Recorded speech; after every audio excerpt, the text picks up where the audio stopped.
Assalamualaikum warahmatullahi wabarakatuh. Baik, sekarang saya masuk dari beliau, sufi dari India yang dakwahnya sampai Amerika, di sana mendirikan Torekot.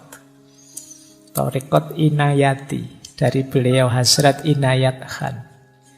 Beliau ini menarik. Kalau Maulana Jalaluddin Rumi itu menggabungkan tari dengan kesufian. Kalau beliau ini menggabungkan musik dengan kesufian.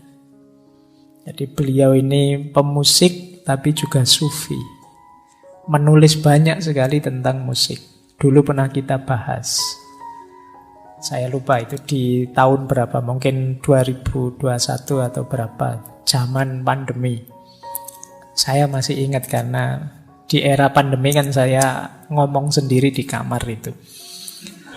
Jadi, ya, antara lain ditemani oleh beliau Hasrat Inayat Khan ini. Baik, ada beberapa pandangan dari Hasrat Inayat Khan. Yang pertama, beliau mengingatkan kita, mirip seperti Imam Syafi'i tadi, cinta adalah berkah, tetapi berubah menjadi kutukan dalam keterikatan. Jadi lagi-lagi penyakitnya adalah keterikatan. Loh Pak, gimana Pak? Saya mencintai tapi tidak terikat, itu bagaimana? Jadi kalian membutuhkan orang lain, ya. Kalian memerlukan orang lain untuk mendukung aneka kepentinganmu manusiawi. Tapi jangan terikat. Terikat itu berarti menjadikan dia segalanya. Kalau tidak dia, ya tidak. Kalau tidak ada dia, aku tidak mungkin bahagia. Kalau tidak ada dia, aku tidak mungkin jadi orang baik. Kalau tidak ada dia, aku tidak. Ini namanya terikat. Jadi tidak terikat itu alhamdulillah kamu mau bersama-sama denganku untuk bertauhid, menomorsatukan Allah. Tapi kamu tidak segalanya. Seandainya tiba-tiba ada peristiwa terus kita berpisah, yang penting aku tidak bisa dengan Allah saja. Nah, ini namanya keterikatan. Jadi keterikatan itu ketika yang selain Allah terlalu melekat di kita sehingga menghalangi kedekatan kita kepada Allah. Jadi itu namanya kemelekatan. Makanya dalam Al-Quran itu ada beberapa ayat yang agak unik. Misalnya ayat yang menyebut amwalukum wa auladukum fitnah. Bahwa hartamu juga anak-anakmu itu oleh Al-Quran bisa jadi fitnah. Itu kan kita heran, loh kok anak-anak bisa jadi fitnah? Karena kita kadang terlalu melekat sehingga menghalangi kita dari Allah. Jadi ini yang disebut kemelekatan. Makanya cinta itu barokah. Tapi kalau berubah jadi kemelekatan, ya dia jadi kutukan. Kenapa jadi kutukan? Menghalangi kita dari Allah. Maka cintamu pada yang selain Allah jadikan sebagai jalan untuk kamu lebih dekat kepada Allah. Kalian berdua yang saling mencintai, melekatlah sama-sama pada Allah. Jangan kalian yang saling melekat tapi jauh dari Allah. Istilah melekat itu tidak enak ya, kalau suruh melekat sama-sama malah ngeri. Ya wis pokoknya hindari kemelekatan lah itu. Jadi keterikatan biar tidak kemelekatan ya. Jadi itu rumus. Ini mirip seperti yang disampaikan oleh Imam Syafi'i tadi. Yang kedua, kata Hasrat Inayat Khan, seseorang tidak perlu jatuh dalam cinta, tapi dia harusnya bangkit melalui cinta.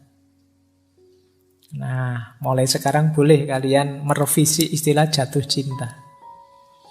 Ya, kalau bahasa Inggris itu fall in love. Ini juga sudah diinisiasikan oleh Erich Fromm. Jangan fall in love, tapi standing in love. Jangan jatuh dalam cinta, tapi tegaklah dalam cinta. Standing in love. Tegakkan cinta dalam dirimu. Bukan kok kamu jatuh karena cinta. Jadilah manusia sejati yang menghidupkan cinta. Bukan orang yang kalah dan jatuh karena cinta. Jadi jangan falling in love, tapi standing in love. Nggak tahu bahasa Indonesianya standing in love itu apa ya. Ya pokoknya aku siap menegakkan cinta bersamamu.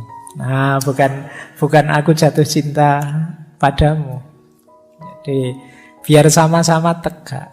Kalau istilahnya Hazrat Inayat Khan, seseorang harus bangkit, muncullah, eksislah melalui cinta.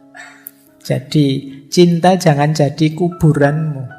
Ketika jatuh cinta kamu terus hilang. Tidak otentik lagi.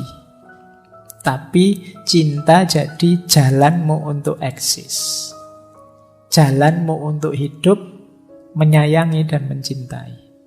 Jadi ini nasihatnya Hazrat Inayat Khan. Jadi kenapa kok orang bisa patah hati? Jangan-jangan kemarin memang mode cintanya mode jatuh cinta.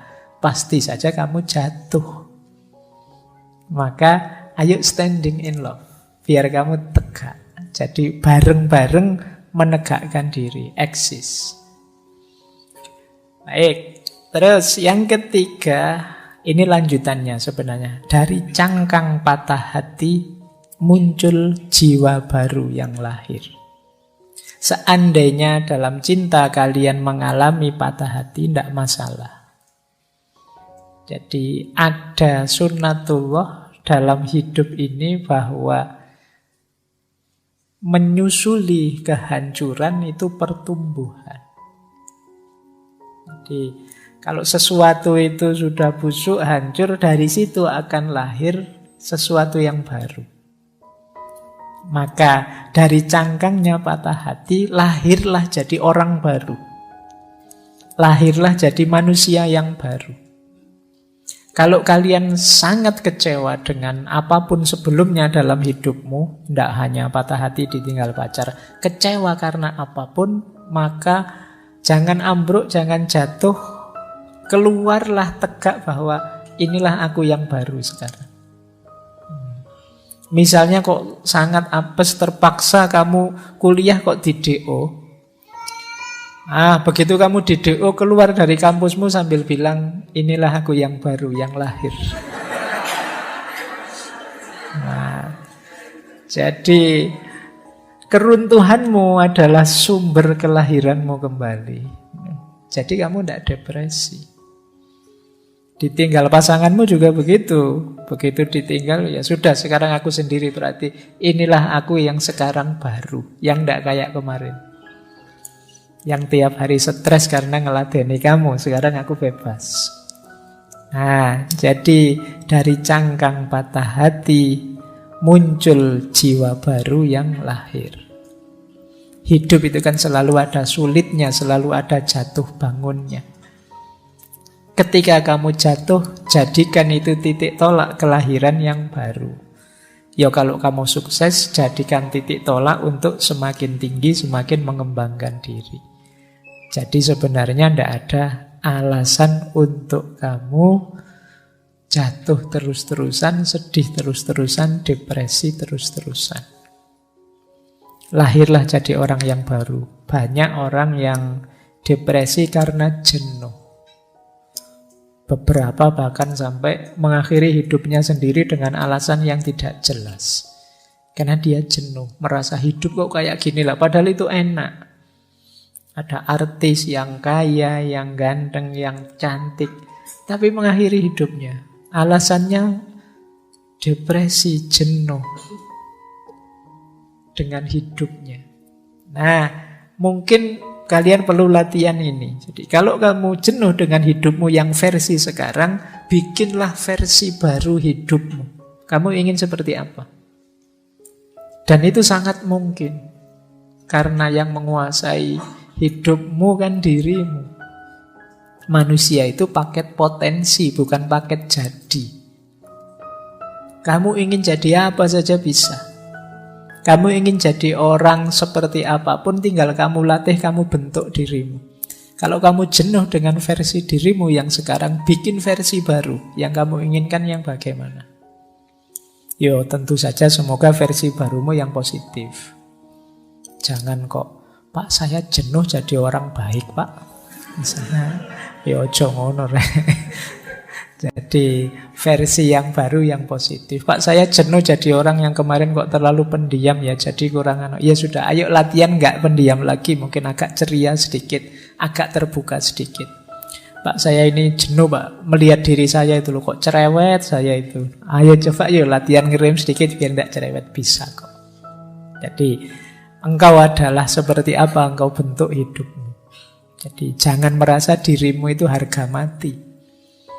Pak saya itu memang orangnya pemarah kok Pak. Enggak kok, kamu bisa enggak pemarah. Tinggal kamu latihan saja.